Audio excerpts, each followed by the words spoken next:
Respected members of the audience, I would like to invite you all to join me as I discuss one of the most important keys to growth and achievement, mastering your emotions. Our emotional states have a significant impact on our decision-making, interpersonal dynamics, and general health. They cause rash decisions, broken relationships, and lost chances if not addressed. However, a new degree of power over our life becomes available when we conquer our emotions. Envision moving through life without distraction, with a clear sense of purpose driving your decisions instead of your emotions and gut feelings. If you can master your emotions, this isn't just a pipe dream, it's a reality. I dare you to take control of your emotions today, to channel their strength into action that moves you closer to your dreams. Giving away something you don't have is impossible. As you hear this, it may sound absurd, but there's more to it than meets the eye. Giving away something you don't have is impossible. Love is something that those who are not adept at giving it away cannot provide, since they do not have any to give. If I wanted to offer you a dozen oranges, I would have to travel somewhere and get 12 oranges before I could give you that many. Otherwise, it's just meaningless platitudes, and this applies to almost everything in your life as well. If you don't have love to give away, you can't give love to others. In your life, you will be giving up things like scorn, rage, and fear if you own any of these emotions. Refrain from letting your feelings rule you. They'll utilize you if you're not disciplined and able to control your emotions. Your thoughts switch to autopilot. It doesn't take much encouragement for weeds to spread. There's no need to water them. They do not require sunlight. It's not necessary for them to have rich soil. They'll spread out through the sidewalk's cracks. However, there are specific steps you must take if you wish to produce orchids, roses, or any other type of exotic flower. It is not necessary for you to push or coerce yourself into thinking adversely, feeling unhappy, hating someone, seeking retribution, wanting to get even with them, beating yourself up, or feeling guilty. That doesn't require any effort on your part. You must be prepared to use your willpower. Your thoughts are operating automatically. That will happen on its own. You need to work on developing a stronger sense of gratitude for yourself. Because if you don't, you'll be inundated with depressing things every day. You'll also discover that you're indulging in self-destructive conduct without realizing it. Life will program you if you don't program yourself. It's imperative that you ground yourself. To make your mind work for you, you must train it. Simply decide what you want to do. You will not be controlled by this. It is necessary for you to declare. These are your core values. You're defending your aspirations. You're defending mental tranquility. You are advocating for well-being. You will stop at nothing to obtain what you desire. When you desire to change, it won't be simple. It's not simple. If it were, everyone would do it. However, if you're sincere, you'll go all out and assert that despite everything, you're in charge here. I'm going to change the course of events. I refuse to take a seat back and lament what went wrong, who did what, and what transpired. I'm going to take action in this regard. I read a book written by Terry Cole Whitaker a long time ago. It was timeless. It is none of my business what you think of me. Consider how much time is lost on unfavorable thoughts, pondering the opinions of others about you. It truly doesn't matter what others think of you. What matters is your perception of yourself. Therefore, try not to let other people's opinions of you bother you while you go about your day. Simply say, I'm fine. I am the pinnacle of God's creation.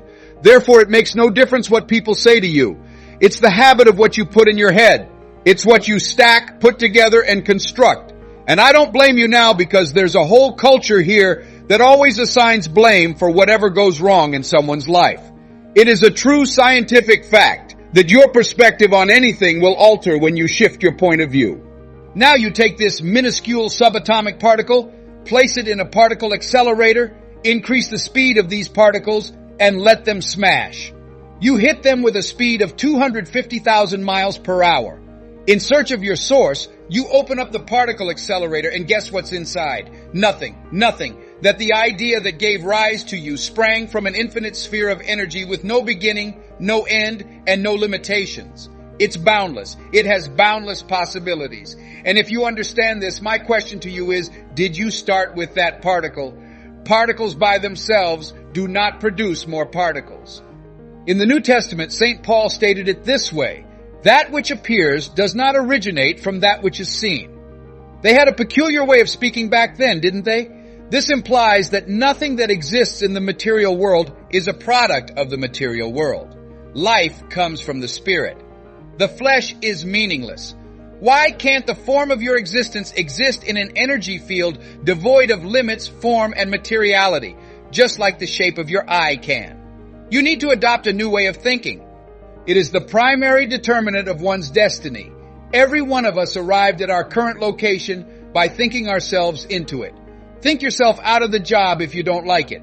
There are two halves to your brain, the positive and negative halves, right and wrong. It doesn't work without anything else. Your brain has no neutral ground. It's either good and positive or bad and nasty. There are millions of manufacturing workers on each side of your brain. 1 million workers work in your factory. One advantage is that there are 1 million factory workers. On the negative side, a foreman is in charge of each of those factories in your brain. Both a good and a negative foreman was assigned to you. You hold the authority. The factory is run by you. Observe our thoughts and who we are. Now that you have a split brain, allow me to explain how this functions. I don't feel like myself today, you think to yourself as you wake up in the morning. I arose from the bed on the incorrect side. I have trouble waking up early, foreman not positive. When Hurry hears that, he advances to the front. What did you say? He asked. You state. I awoke on the incorrect side of the bed, I said. Day, I'm not who I am. I have trouble waking up early. You got it right away, he says. Hey, the boss mentioned he's not a morning person when he woke up, he remarked. He's not feeling himself and is having a rough day. Now let's get to work. The thoughts of the 1 million manufacturing workers begin to validate what you have just spoken. And guess what? I detest it now, man.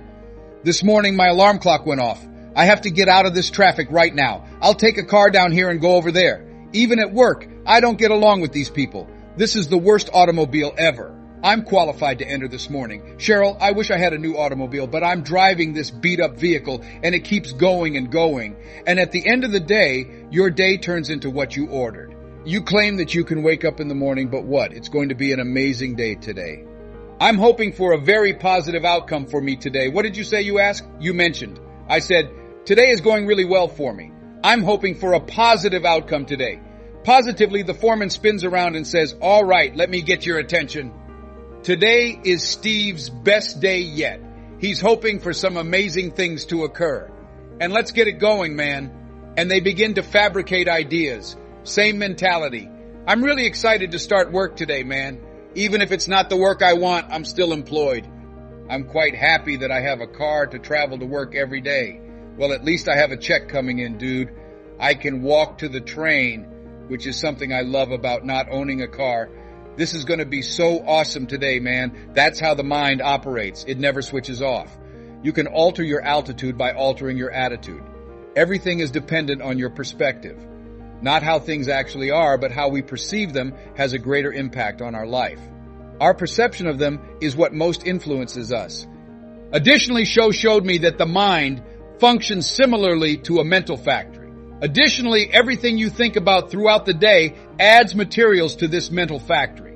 And as you think about it, that's what weaves your life's economic, social, and financial fabric together. Thus you develop. In closing, my friends, I want you to keep in mind that mastering your emotions does not include repressing them, but rather comprehending and regulating them. When we know how to direct them, our emotions, which are inherent to the human experience, can be powerful partners.